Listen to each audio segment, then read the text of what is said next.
Good morning friends. आज का जो मैंने टॉपिक लिया है तिथि। तिथि क्या होती है? तिथि सन और मून के बीच में जो डिस्टेंस है वो तिथि होती है।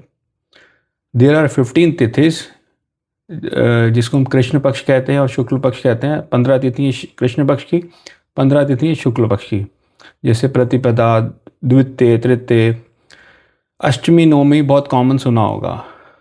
जैसे भगवान श्री कृष्ण का जन्म हुआ अष्टमी पे, मर्यादा पुरुषोत्तम श्री राम का जन्म हुआ नवमी पे। तो इसी से मैं कुछ आपको बताता हूँ कि कैसे काम करते हैं, कि किसकी तिथि कब जन्म हुआ। जैसे जिन लोगों का जन्म अष्टमी तिथि पे हुआ ना, उनके अंदर ट्रेड्स आएंगे। जैसे भगवान श्री कृष्ण का ट्रेड था, he is so clever, smart and diplomatic. The person born on the तिथि of Ashtami, they are very diplomatic. वो कोई अस्त्र शस्त्र का प्रयोग नहीं करेंगे। वो बातों में जानते हैं कि मुझे कैसे जीतना है।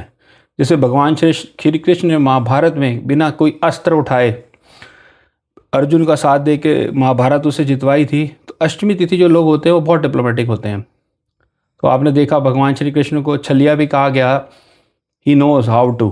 तो बाय डिफ़ॉल्ट जिन लोगों का जन्म अष्टमी तिथि में होता है, उनके पास वो क्वालिटी आती है, डिप्लोमेट की, क्लेवरनेस। एक हम लेते हैं नवमी। नवमी पे जैसे रामनवमी आती है, तो भगवान श्री कृष्ण का जन्म नवमी तिथि पे हुआ था। मर्यादा पुरुषोत्तम श्री राम। भगवान श्री कृष्ण को मर्यादा पुरुषोत्तम नहीं कहा गया, राम को ही कहा गया। तो इसके अंदर क्वालिटी आएगी नवमी तिथि पे। चाहे नवमी तिथि एक रिक्ता तिथि होती है, जो 3 तिथियाँ बोलेगी, रिक्ता तिथि, चतुर्थी, नवमी और चतुर्दशी। अब मैं नवमी तिथि में एक और चीज़ बताता हूँ। जैसे भगवान श्री नवमी तिथि पे 2 राशियाँ दग्ध जाती हैं।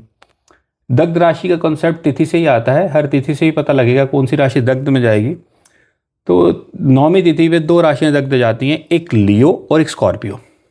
लियो हमें समझ आता है ना, बच्चे, चाइल्ड देखना होता है, साइन 5th हाउस, नेचुरल काल पुरुष कुंडली में 5th हाउस बच्चे का है, लियो साइन, और वो एर्थ से रिलेटेड है। जब 2 राशियाँ चली गई, लियो और स्कॉर्पियो, तो बाय डिफ़ॉल्ट इन दोनों का संबंध हो गया।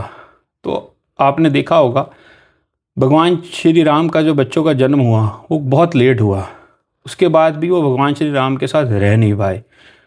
तो जिन लोगों का नवमी तिथि में जन्म होता है, उनके साथ थोड़ी सी बच्चों में दिक्कत रहती है। या तो बच्चा इजीली नहीं होता, या सिर्फ गर्ल चाइल्ड होते हैं, अगर मेल भी होता है 1 होता है, और या फिर बच्चों से बनती नहीं है। तो नवमी तिथि में बच्चों के साथ थोड़ी सी प्रॉब्लम आती है, क्योंकि दग्ध राशि के अंदर बाय डिफ़ॉल्ट लियो और स्कॉर्पियो दग्ध राशि में गई हैं। इसी के साथ मैं और छोटे छोटे कॉन्सेप्ट्स लेके आपके साथ डिस्कस करूँगा। अगर आप चाहते हैं कोई टॉपिक डिस्कस करने के लिए, तो let me know, and if you like it, kindly like the video and subscribe with your fellow mates. Thank you so much.